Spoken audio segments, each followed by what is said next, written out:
Hi, friends. This is Tina, your host for Fraudcraft, the podcast on fraud syndicates, fraud schemes, fraud tech, where subject matter experts take you on a ride inside the billion-dollar underground economy, created by fraudster cappers, attorneys, and doctors. This podcast is also a space for fraud training. In upcoming episodes, we're helping new and seasoned prosecutors transfer into the insurance fraud unit.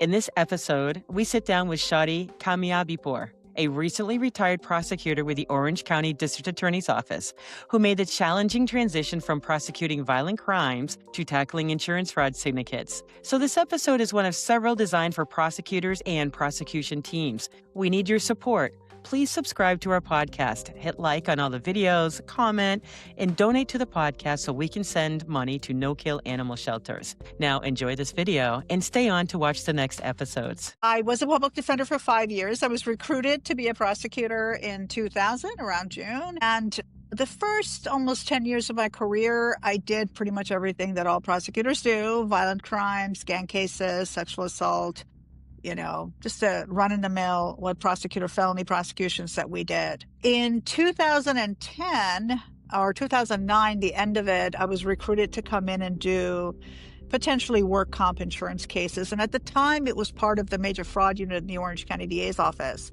And the instructions I was given was, because I was supposed to do provider fraud cases, was the good news is no one's ever done it. So, it's pretty much your canvas. The bad news is no one's ever done it. So you can't go down the hall and ask anybody about any help or any information because nobody knows what you're doing. And what in your mind, when they said provider fraud, can you tell the audience what provider fraud means? A lot of people don't know that. Sure. Provider fraud involves fraud by everybody in the workers' compensation system or even the healthcare system or the insurance system that provides services to the injured worker, to the policyholder. So it's everything from doctors, lawyers, copy services, interpreters, translators, vocational rehabilitation facility, anybody who provides services to injured workers are providers.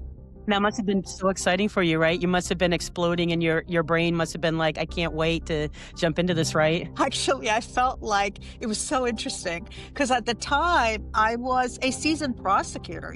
This is what I did for a living. I was comfortable in the courtroom. I came from a place where I thought I could try anything. There was nothing new. All of a sudden, I come into this world where I don't understand the language. 90% of what people are talking about, I didn't even know what work comp was. I didn't know I had work comp coverage as a lawyer for the county. Okay, I didn't know what it was. I didn't know what EOBs were, explanation of benefits. What is that? I didn't know any of that. And the language, oh my God. That was a whole new area. I felt like a misdemeanor brand new lawyer who doesn't know anything, but with skills. So I had trial skills. I had skills knowing how to do multiple co-defendant conspiracies. I had all of these little tools in an entirely new area.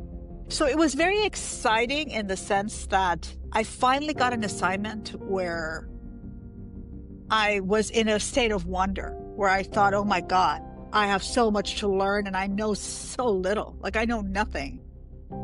And is the first thing that you did was you went and bought a book on how to prosecute insurance fraud? There was a book out there for you? Right. Yeah, that's what it was. No, I had to rely on my people skills to talk to people. I wanted to talk to anybody who was willing to talk to me. Honestly, I met a lot of people, including yourself, right?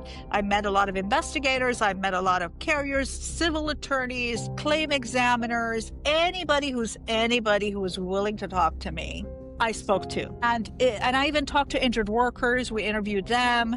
We talked to employers who were upset and disenfranchised in the workers' comp system. We talked to everybody.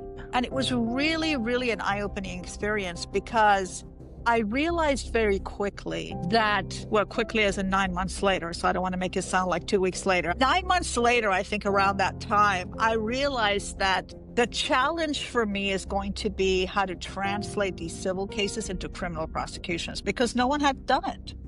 There was a lot of civil stuff that was going out there. Civil attorneys were doing qui tam actions, they were doing stuff, but there was no criminal prosecution of note that lasted, where there was a blueprint. There was nobody I could pick up and call anywhere in the state to say, hey, you did this. How'd you do it? And the rules for the federal government is so different. So U.S. attorneys do healthcare cases. It was a different ballgame, and the way they do things is so different than how they do it at the state level.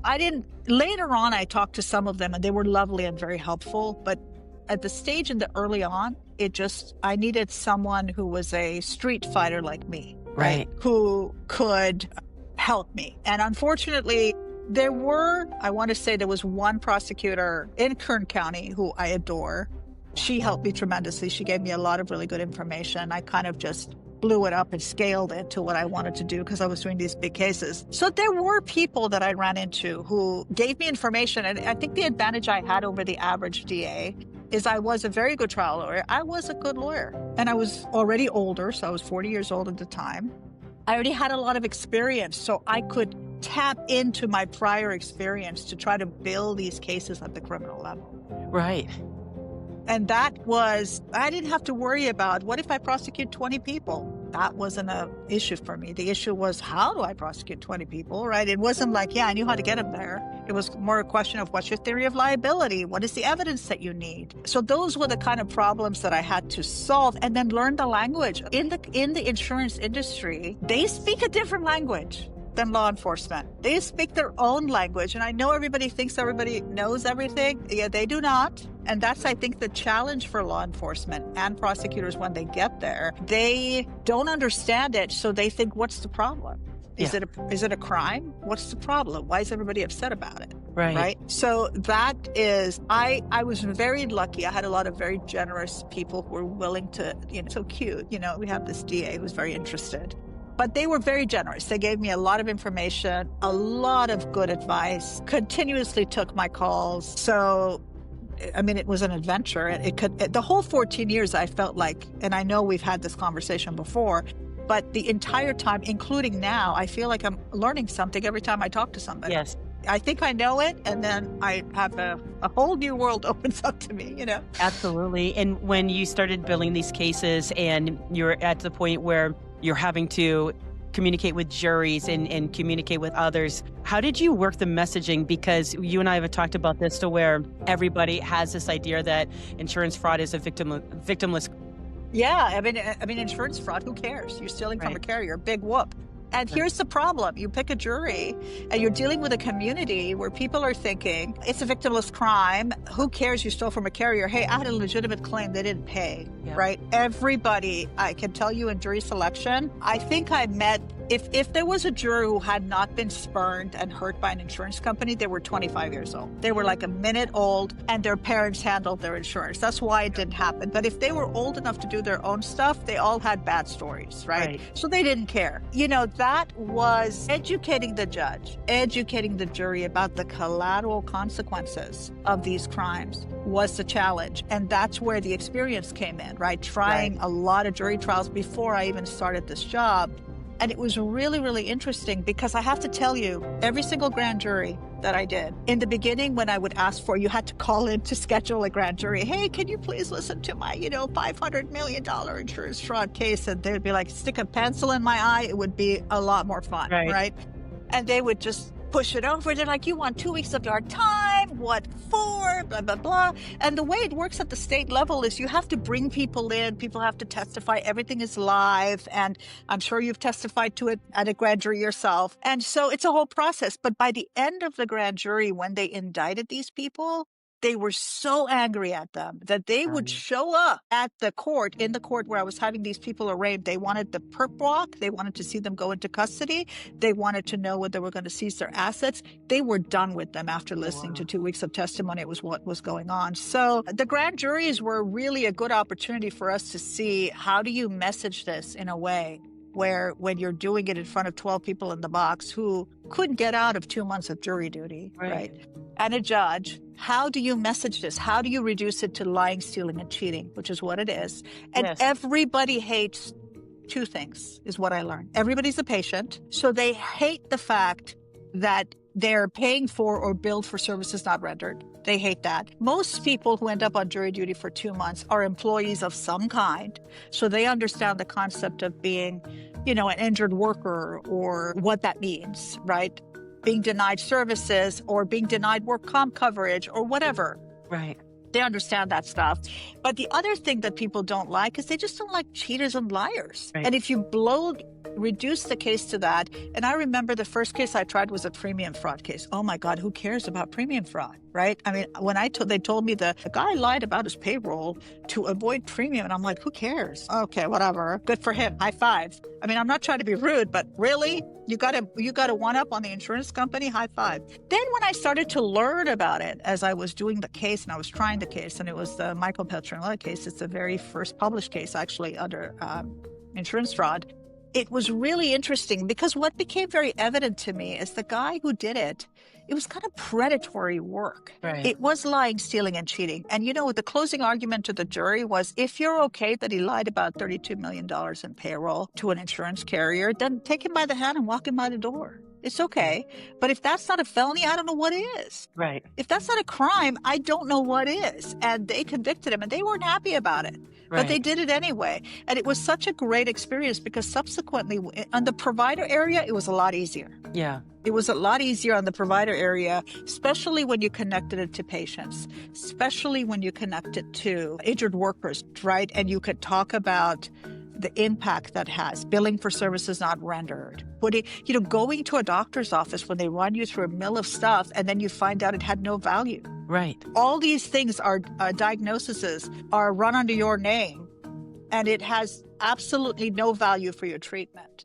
And that would really enrage a lot of the jurors, typically the people. Yeah. If they were employer, they hated it because they were like, oh my God, my premiums are going up for this. Yes. If it was an injured worker or an employee, their worst nightmare is to get caught in one of their traps, right? In one of these networks. Everybody could identify with the collateral consequences, the collateral victims, not the insurance company, but they could identify with the collateral victims in the crimes. So that was really interesting, being able to understand that the challenge is, so you're right on the money on that, Tina. When I brought lawyers in, new lawyers came into our units to work with us, or investigators came in, the biggest challenge was to get them to see the collateral consequences. And once they met those collateral consequences, so whether it's the employers who are getting hurt, whether it's the employees and the injured workers who are getting hurt, then they got passionate about it. Like they would be like, this is right, this is wrong, this is wrong. Right? I do want to sit in this space for a little bit because it's so important what we're talking about right here, because back when you and I first started getting into these fraud syndicates, investigating them and prosecuting them and getting into this whole world, we are the ones who created the correct messaging that people didn't understand, because it was, this is a victimless crime. It's the insurance carrier is the victim. And you and I both are one of the only ones back then to where we were meeting personally with these injured workers. You were doing your job on your side. I was doing my job on my side. I was in their living rooms. I was following the cappers. After the cappers capped these people, I would go in there and talk with these people directly and follow up with them and talk with them later. And these are people who are a vulnerable class. These aren't high-paid assets at companies. It's a injured worker type of class that these fraud syndicates go after. Everybody knows it. And so they're vulnerable, they're lost, they're confused, and almost all the time, fraud syndicates make these people, and this is what really makes me upset, and people don't realize this, is that fraud syndicates don't want injured workers returning back to work, because that's a bad client, that's a bad patient. That means that patient wasn't as injured as they're trying to purport them to be, because they need all these injuries, they need these high value claims. They just don't care. They don't care. Exactly. So these people are sitting with a delayed claim or a denied claim. They're not getting paid any money whatsoever. They're not able to work. If they do go get another job, that's fraud, right? Because they're trying to purport that they can't work, so they can't go get another job. If they do, they're risking a felony. They're being caught up in the scheme. So I had to change my messaging back in the day, like you did, to where I was like, maybe the insurance carrier is one victim in the scheme, but there were several victims in the scheme. There is the business the employer who's a victim. There is the claimant who is the victim. I've sat there to where they've cried, they've had their family there, and they're literally starving, having no money come in. While the fraud syndicates, like you had mentioned, they're billing hundreds of thousands of dollars on a claim. So would you mind taking us into that world where you personally met with these injured workers? You showed them the bills. Can you walk us through what you saw? Yeah, actually the motivating factor, because when I started doing these cases, as a prosecutor, you want to do something that matters. You want to make a difference. And you need to find that hook, the thing that inspires you to action. I mean, that's reality. They're human beings, right? You have all this assignment. You have all these things to do. And if you want to do a compelling job, you need to be inspired to action. So I think for me and my investigator, believe it or not, what inspired us to action to put together these huge cases was when we talked to the injured workers, we brought them in because we were trying to understand how things work. We couldn't figure out how this guy could have 1,000 patients who were all treated the same way. Everybody had a sleep study. Everybody had an MRI. Everybody had this. Like, it was literally a list. Every single person. Which patient is identical to a second person, right? Who has everything is the same. Same pills, same everything. And sometimes on the reports, it was clear it was cut and paste because they would mess up the pronouns, right? You could tell that they forgot to change the pronouns to fix it. So we decided, let's bring these people in. And we ran into some resistance when we ran into some, dirty applicant attorneys who didn't want their clients because they didn't want their hands to show. But we also had a lot of really good cooperative applicant attorneys who were like, yes, my client is a victim, and they wanted to bring them in, or they came without their lawyers. And we started talking to them, and they cried in our office when we showed them the bills. And every single time the story was something to the effect of, they told me they can help me because I injured my wrist or whatever. Or I had cumulative trauma because I've been working for 20 years. I hurt my back. I haven't been able to because I had no medical benefits. I had da-da-da-da-da. They told me they can help me. And they told me to go through a battery of tests. I had to go through every single one of these tests. And these tests, by the way, are like 2 counties over. So the guy lives in LA and he's coming to an Orange County provider because that provider is the one paying the kickbacks, right? So they're coming over here. And they run him through all these tests, $250,000. Each of them had a price tag of $250,000. Once that price was met, then what they would do is tell them, your claim was denied by the insurance carriers company. I'm so sorry. Here's $3,000. Go to Tijuana and get help. And what they were doing is they were cutting them out so that nobody would go and talk to them. So the way it looked in the front was the carrier was saying, oh, look, we CNR'd, we compromised and released this patient. The patient's not going to get any future benefits. Yay, we win. But then the providers, who were actually the person driving this train, they would pretend like they were innocent third-party, billers who didn't know that this guy had nothing wrong with him. And we provided the service and pay us, right? So this happened time and time and time again. There were usually blue-collar workers.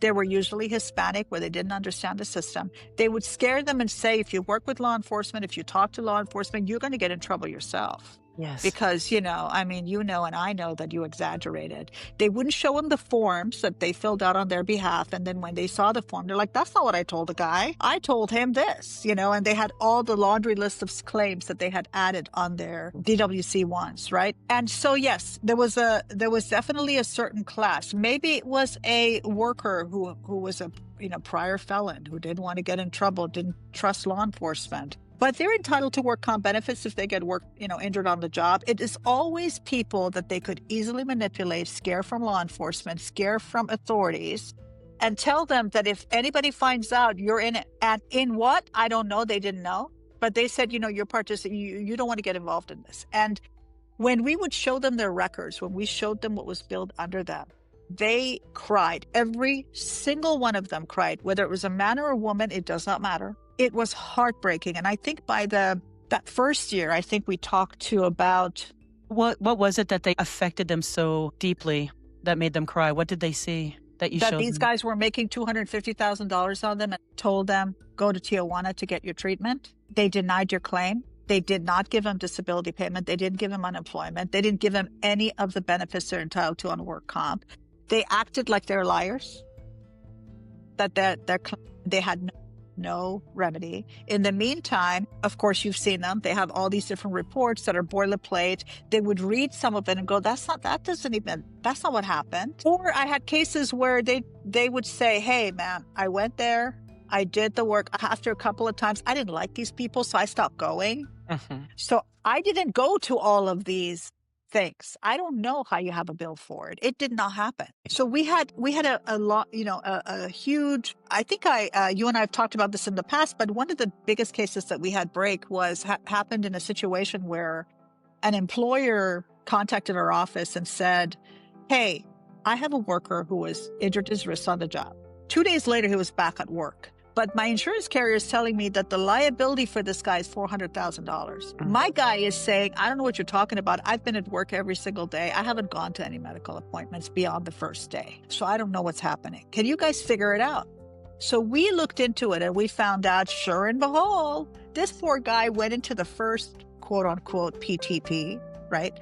They had him sign this log of information, this logs, empty blank logs. And then he just didn't like them because he thought it was hinky. Plus, he couldn't live on 60% of his salary or whatever they pay him for. So he decided to go back to work. He's like, I don't want to do this. I went back to work. But they kept scheduling him for MRIs and they pretended to give him an MRI. And of course, that didn't happen. They had all of these bills that he was swearing up and down to his employer. And when he came to our office, he's like, ma'am, I'm telling you, I would like to see footage of me going over there. I have been at work. I have an alibi for those hours, and my alibi is work. I've been at work. This is not happening. So it was one of those, and he was just upset. He goes, what's going to happen to these medical records? Are these going to follow me around? And at the time, we didn't have the cloud, the electronic stuff as much. And I go, well, hopefully not. I mean, it's fraudulent, blah, blah, blah.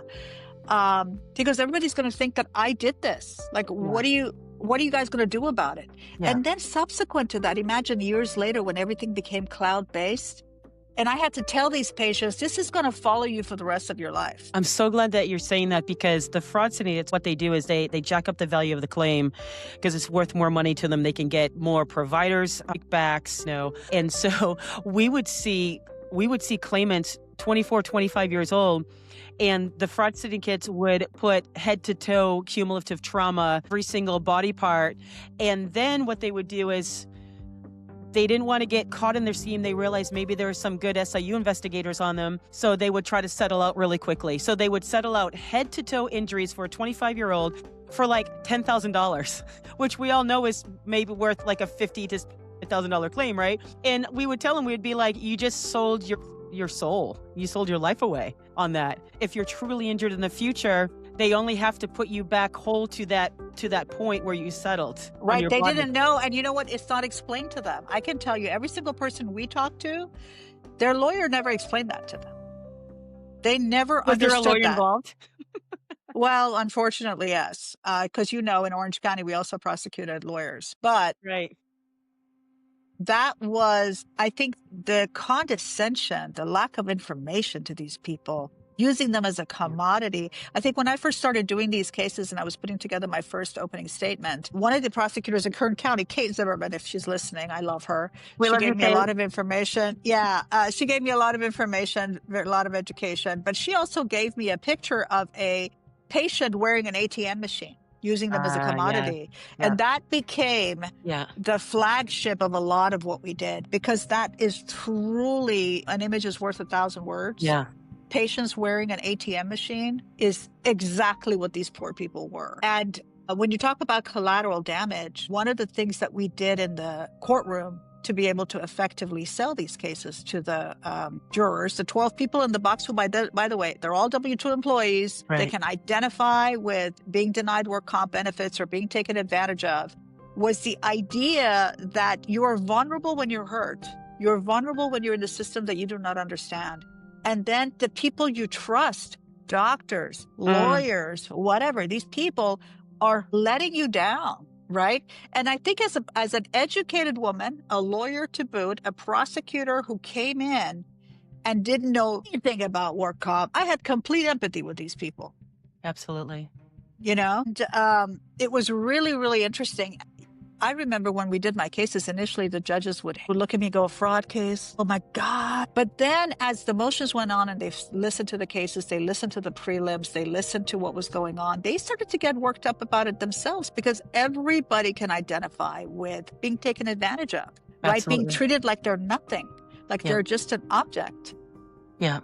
That was the part that does not help these guys in the courtroom. And I think you're touching on something. I've sat in a lot of trials with these fraud syndicates and watching the judges and the jury, prosecutors relate, and you're hitting on something that I think every prosecutor needs to hear is you have to really work your messaging correctly, because I have seen the juries go, what are we doing here? There's why are you charging an attorney? What are unlawful referrals? What are kickbacks? What's happening? I've even heard a judge say, I don't know really what we're doing here because this is an attorney and these are business referrals. I don't understand. So would you talk about how prosecutors can really work their messaging, be able to really relate to the judge and the jury? Because at the end of the day, if the prosecutor can't get the job done, the case falls apart, right? I mean, it's Yeah. everything's on the shoulders of the prosecutor. Yeah, it's such an interesting question. So, in order for a good fraud scheme to work, right, when you're dealing with organized crime, when you're dealing with a good, solid insurance fraud scheme that is making millions for the people involved, it relies on the appearance of legitimacy. These people have companies, they pay taxes, they have employees, they look like they're business. And the reality of it is the business itself is not illegal, right? It's not illegal to refer, it's not illegal to send people over for diagnostic services. It's not illegal to provide diagnosis for, it's not illegal to do any of these things, right? Do translation, all of this is legitimate. There is a legitimate place in the world for it, and there are legitimate people who do it. Where these guys commit the fraud is the way they do it, right? When you set up a system and then you bill for services not rendered, or you provide interpretation for someone who speaks English fluently, and you did it because the billing was based on the person's Hispanic last name and you called it wrong. You didn't realize the person was born and raised in America and they speak English better than you. That is where they go wrong.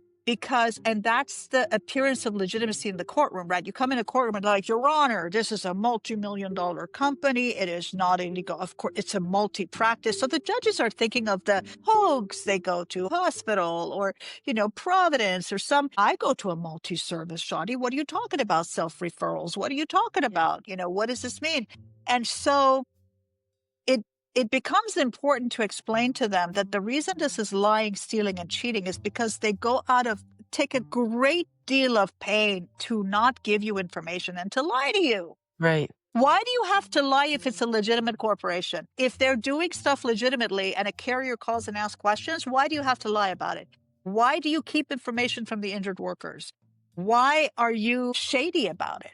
The way you do things, your processes. Why is it proprietary information about how you do your billing? Get out of here. The only reason you're calling it proprietary is because you want to hide the truth, right? Yes. So when they start picking up on the fact, the secrecy, the secret aspect of it is when they start saying, okay, yeah, why is this a secret? Right. Why is your billing a secret? Why is it a secret? Why can't the patient know what's going on? What do you mean? That it doesn't matter who comes through the door, everybody gets the same service. Like, what does that mean? Yes. So that is the prosecutor's job, is to show the judge how they are using this facade. Yes, there is a legitimate way to do it. They're just not doing it. The reason they're here is because they're lying, stealing, and cheating. If they didn't do that, they wouldn't be here. They can run a legitimate operation. Nobody's after them for conducting business legally, even if they use loopholes legally. Right. Go with God. But once you start doing stealing, cheating, and lying, then who does that, Tina? Right. You lie, cheat, and steal if you're a crook. Right. You don't do it if you're just a regular person who's trying to do business. Maybe you make mistakes. People are incompetent. We don't go after those guys, right? The thing with white-collar crime, which makes it challenging for a lot of prosecutors, is the fact that it's a defense to fraud if you're just incompetent. It just is. If you don't know what you're doing and you don't know better, that's not fraud.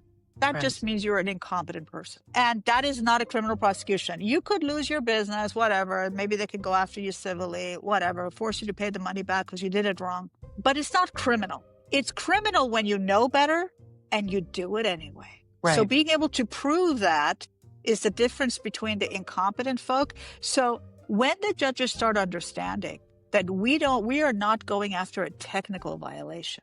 We're not going after a situation where it is so complicated that of course the guy couldn't figure it out. So the defense tries to make it complicated because it's so complicated. Nobody understands. I mean, what do you want from me, right? And the prosecutor's job to say that since you were a child, your mom taught you to not lie, not cheat, not steal. I don't need to teach you that. And those are the 3 things that you did in this courtroom. One of the things that I was shocked about, I'm just going to kind of put this all together and get your thoughts on this, is that I'm so shocked with how many law offices operate in workers' comp, not primarily in workers' comp, but have a sideshow in workers' comp to where they're not running that law office at all. The attorney's not running it. They've got a paralegal or they've got some layperson running the show. And then you have attorneys coming forward saying, well, I had no idea that this copy service put this, the software in our system, and we're using that copy services software. I had no idea this interpreting is interpreting for my clients. I had no idea that half our office equipment was donated, as provider. I'd like to get your thoughts on that. And then I want to roll that into, I've spoken to a lot of attorneys out there, and I asked them, what did you learn about capping and kickbacks in fraud in law school? Every single attorney, and I'm going, oh my gosh, the minute an attorney graduates from law school, gets their bar card, and opens up their law firm and does work comp, is the next day there are cappers knocking on your door trying to rope you into these schemes. And I'm like, you weren't prepared for any of this. And I get calls all the time from attorneys. I'm not an attorney, but I get calls from them where they're like, hey, Tina, this marketer was just at the door and they were offering this, and this. Is that okay? Can I do this? And I'm like, you're the attorney. Can you talk about this? Sure. So if you think about law, just like medicine, it is the practice of law. It's not doing law. So what that means is when you pass the bar and you go through law school and you have a couple of internships, you know enough to be dangerous to yourself, but not enough to understand the intricacies of law. So practicing law is 60% understanding people, how things work, how things, 40% is information. I'm not trying to put that down. But 60% of it is understanding what you're getting into, what the rules are, dealing with people who try to take advantage of you, people who help you. There's like discerning, that discernment, that's life experience, let's face it, right? But at 26, you could pass the bar, be a lawyer, and have no life experience because mom and dad paid for everything. You've really never had a job. You've had no responsibility. And that we give you the opportunity to give advice to people and tell them how to do things. The problem is it gives you this false sense of security that you know more than you know. And you become a victim of your ego because one of the things that hopefully happens as you get older, the more you know, the more you realize how little you know, how there's so many bad people out there.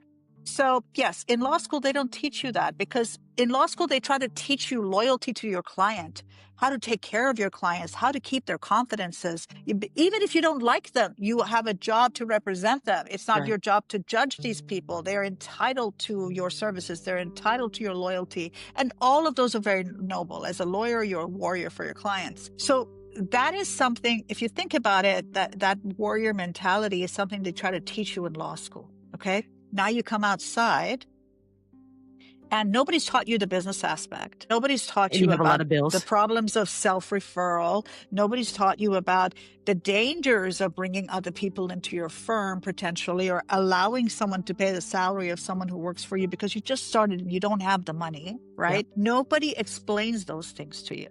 And so all of a sudden you wake up one day and you found yourself in a really, really bad spot. And the bar doesn't help. A lot of the bars across the country, their focus is on don't steal from your clients, don't cheat your clients. And, that's it. Fiduciary duty. But what does that even mean? Right. Doesn't that mean protecting them, protecting their information, making sure they don't become victims of predatory behavior? But the beauty, and you know this because I know you and I have talked about this, the reason these guys are so successful is because they're like, we're a business. Right. We know you don't make any money in work comp. And by the way, one of the biggest problems in work comp is they pay nothing.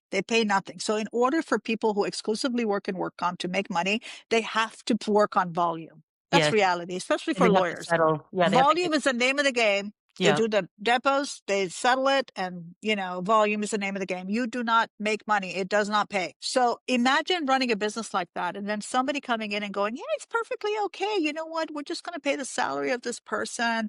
They'll do all this stuff for you, or we'll come in and organize all your files for you. Look at the, thousands of pages that the insurance company sent to you. And I'm telling you, I've been a lawyer for 30 years. I don't want to read 20 binders of stuff. Right. Trust me. I do not. I do it, but I hate it. I still hate it after all these years. So you're taking away the parts of the job that is boring, that you don't want to do. And you're like, well, the guy's a businessman. I mean, he pays taxes. He's got employees. He looks like he's nice. He's articulate. Maybe he's handsome.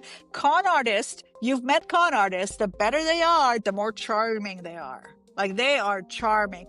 Some of the best people in the business doing this as fraudsters that I've met and I've prosecuted, I've just talked to them. They are so charming. I mean, you want to sit there and talk to them for hours. You like them. You want to trust them. You want to believe them. And that's the name of the game, right?